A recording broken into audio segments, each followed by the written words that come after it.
سورہ علم نشرح کے متعلق چند مختصر نکات تلاوت و ترجمے کے ساتھ۔ بسم اللہ الرحمن الرحیم۔ سورہ علم نشرح موجودہ ترتیب کے لحاظ سے قرآن مجید کا 94واں اور ترتیب نزول کے لحاظ سے 12واں سورہ ہے۔ یہ سورہ مکہ مکرمہ میں نازل ہوا۔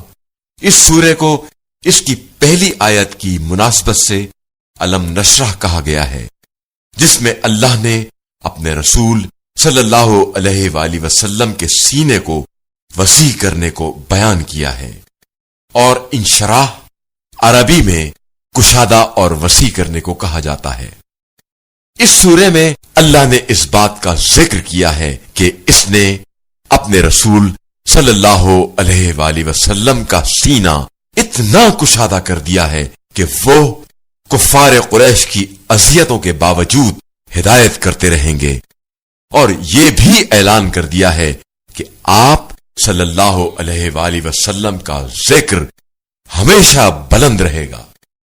آیت نمبر 5 اور 6 میں ایک اصول کی نشاندہی کی گئی ہے کہ زحمت کے بعد راحت اور سکون میسر ہوتا ہے۔ بس بندگان خدا کو اللہ کی رحمت سے صرف مایوس نہیں ہونا چاہیے، بلکہ ہمیشہ اللہ سے امید رکھنی چاہیے کہ وہ ان کی مشکلات کو حل کرے گا۔ آیت نمبر 7 میں روایات کے مطابق رسول خدا صلی اللہ علیہ وآلہ وسلم کو یہ حکم دیا گیا ہے کہ جب وہ تکمیل شریعت سے فارغ ہو جائیں تو حضرت علی علیہ السلام کی امامت کا اعلان کرے۔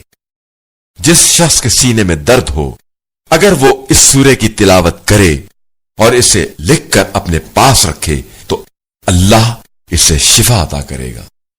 بسم اللہ الرحمن الرحیم۔ شروع نام سے اللہ کے جو بڑا مہربان نہایت رحم کرنے والا ہے۔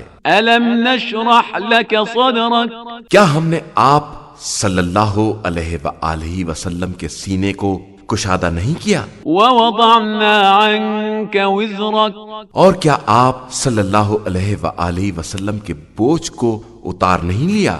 الذی انقض ظہرک، جس نے آپ صلی اللہ علیہ وآلہ وسلم کی کمر کو توڑ دیا تھا۔ ورفعنا لک ذکرک، اور آپ صلی اللہ علیہ وآلہ وسلم کے ذکر کو بلند کر دیا۔ فإن مع العسر یسرا، ہاں زحمت کے ساتھ آسانی بھی ہے۔ ان مع العسر یسرا، بے شک تکلیف کے ساتھ سہولت بھی ہے۔ فإذا فرغت فانصب، لہذا جب آپ صلی اللہ علیہ وآلہ وسلم فارغ ہو جائیں تو نصب کر دیں، وإلى ربك فارغب، اور اپنے رب کی طرف رخ کریں۔